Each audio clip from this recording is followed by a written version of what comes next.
It's very wonderful to see a mountain and to want to climb it and put your flag on top of it. It is very wonderful to want to create your own mountain so that you can then climb it and put your flag on top of it. But it is also wonderful to know why you are doing that, or why you are compelled to climb mountains in the first place. And you might discover that everyone values mountains, but you actually love the sea. And perhaps swimming is what you really should be doing. And if your calling is the mountain, then by all means go and climb the mountain. But if you have questions about the sea, you might as well run the experiment and see what happens. Life means to evolve. And if you're not evolving through small incremental changes that build up over time to create a large change, then you're probably dead. And that shouldn't really be a goal of anyone. I think every day I get up and I say, what are my priorities? And then I move towards that. And sometimes, honestly, my priorities are to see how many back-to-back episodes of whatever I'm watching on Netflix I can watch, if it's that kind of introvert's Sunday that I need, in order to be my best self out in the world Monday morning.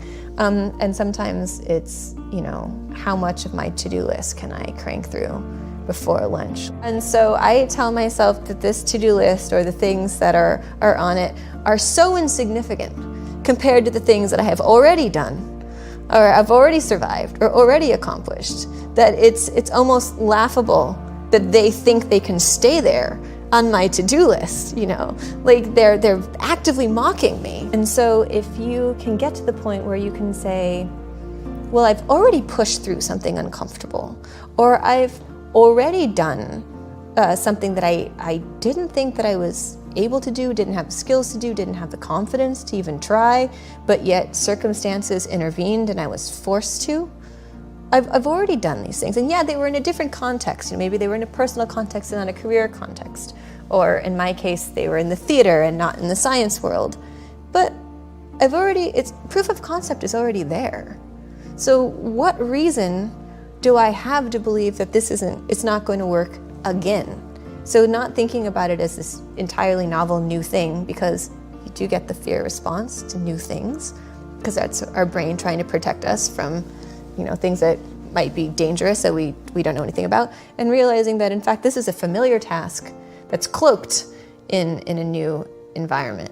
And so I think that there's a lot to be said for looking back at our successes and not just appreciating them, but really recognizing that the new challenges in fact are old dragons we've already slain. A lot of the early accomplishments that I have made were because I didn't realize that there was an option. And there's actually a type of method for teaching. I also used to play the violin, and I was taught with the Suzuki method. And if you look up the Suzuki method, you have all of these little 4, 5, 6-year-olds that are playing violin concertos that are, far beyond what you would think somebody of that age should be able to do. And it's because nobody told them that they shouldn't be able to do that. And so that was basically my reality. I was told, well, you're 11, you're gonna start going to college. So I went, and the expectation was you're supposed to get good grades, so I did. Every time there was a goal put in front of me, I didn't realize you could not accomplish it, so I just did. We'll never really know who we would have been if we had made one different decision, way back there in our childhood. But because of the way the brain develops, we are more emotionally susceptible to the experiences that we have early on in life than we are later in life.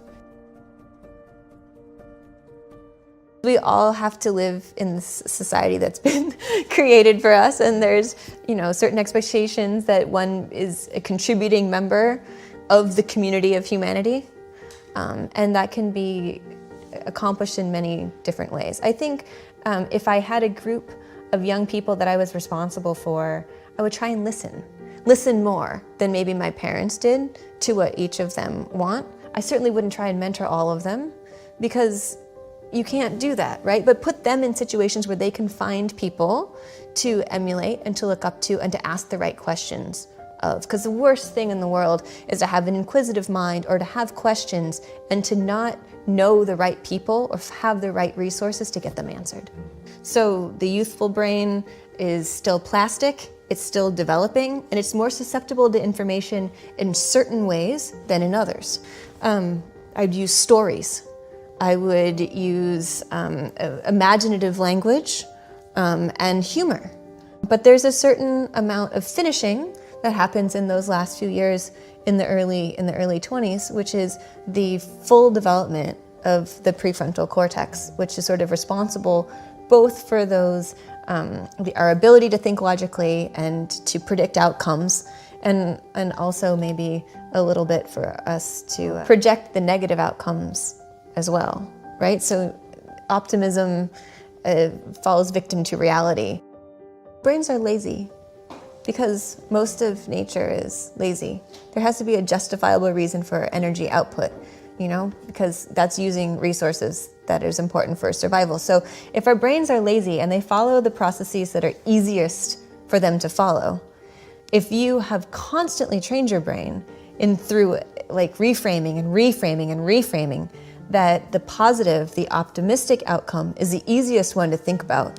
And it has to work very hard to think about the negative ones. Unless it's feeling threatened in some way, it will go, seems good enough. Because it's a prediction machine. It's like, I predict that this is probably what's going to happen.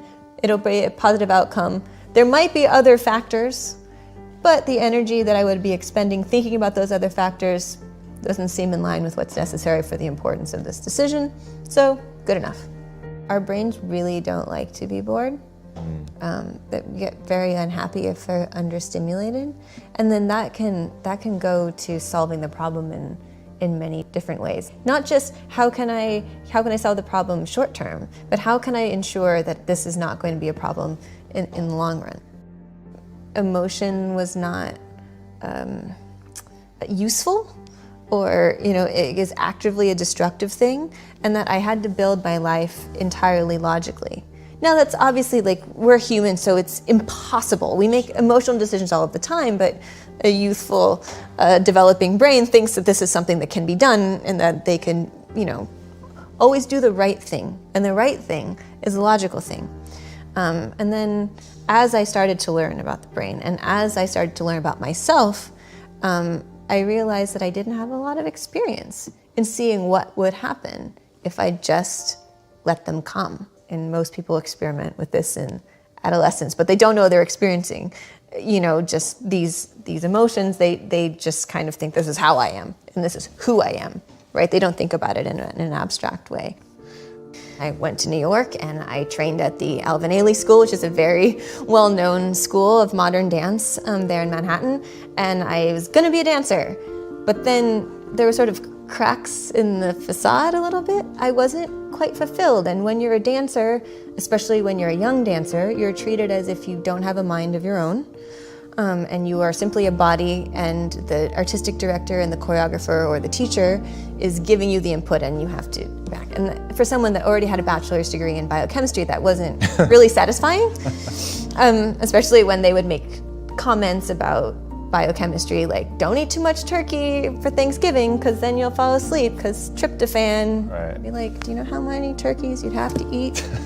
But I digress. All I hope for women in STEM is that they stop worrying about whether or not they're fitting in and whether or not they are supposed to be emulating the men or making a point of being female, and they start just taking things, taking their power, taking their place at the table, and not asking permission for it. And we have all of these trailblazing women that have had to do that. They have had to take, and there are so many glass ceilings in academia, the ancient ivory tower that it is, and they are still there to be broken. But I think for the masses, since we're always trying to get women in STEM now and women in coding, and so I think of it as like, I hope this isn't offensive, like storming the beaches at Normandy. Like, we just put enough women into the pipeline, then the fact that it's so leaky won't be a problem, and we'll eventually get enough of them through to tenure track positions that there will start to be a positive feedback loop. And I think that for the masses, it can be very difficult to be at your best when you're constantly looking over your shoulder and wondering if being you is enough.